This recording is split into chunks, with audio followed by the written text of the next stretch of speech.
Hey there, and welcome. Let me ask you something. Have you ever hit an amazing drive, just felt great, and then you step up to your next iron shot and you top it right into the ground? So frustrating. Well, if that's you, you're in the right place. We're going to figure out exactly why that happens and give you a really simple two-step fix that feels, well, almost effortless. Oh, yeah, we've all been there. You set yourself up, you take what feels like a powerful swing, and that's what you get. That thin, sculled shot, that worm burner that just refuses to get airborne.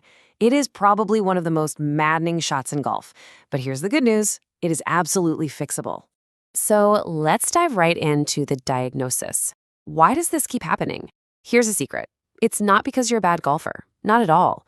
It's actually because your body is having a very natural, but for golf, very incorrect, reaction during your swing. Okay, so the technical term for this whole problem is early extension. Now, I know that sounds a little complicated, but it's really not.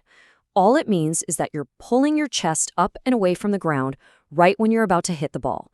You're standing up too soon. And that one little reaction is the root cause of that topped shot. This really lays it all out, the cause and the effect. It all starts with that one simple idea.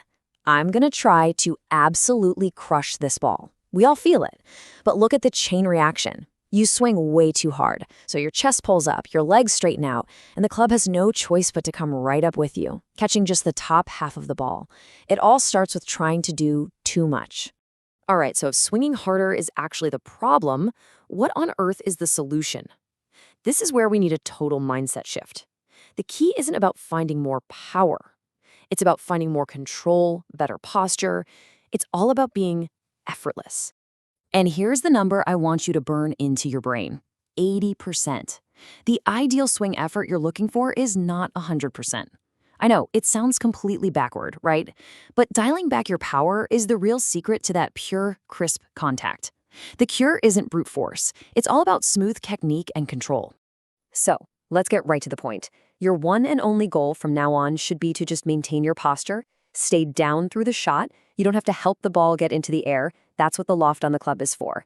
Your only job is to keep that spine angle you set at address the same from the beginning to the end of your swing.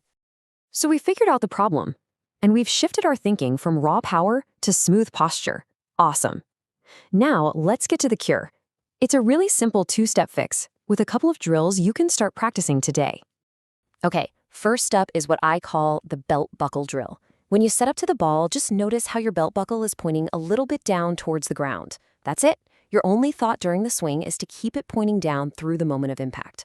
This simple little feeling physically stops your hips from shooting forward and your chest from popping up. It keeps you from standing up too early. Now for step 2, the brush the grass drill. And honestly, this one is a total game changer. Your new target is not the golf ball. Instead, I want you to find a spot, maybe a single blade of grass about 1 inch in front of your ball. That's your new target. Your entire goal is to make a nice, smooth swing that just brushes the grass right on that spot. I promise you, if you can do that, topping the ball becomes physically impossible. This quote just nails it. We get so locked in on the idea of hitting this object that we totally mess up our swing mechanics. So let's reframe the goal. You are not hitting a ball. You are making a smooth, brushing motion through a very specific point on the ground. The ball just happens to be in the way. All right, so how do we take this to the course? Let's talk about how to master this new feel. We're going to combine these two drills into one single powerful swing thought that you can actually use when you play. That's the real question, isn't it? How do you take all this information and boil it down into something you can remember when you're standing over the ball with all that pressure? Well, it's actually simpler than you think. Here it is. This is your new pre-shot checklist. First, before you do anything, just commit to that smooth 80% tempo. Second, as you're taking the club back, your main thought is, keep my belt buckle pointing down.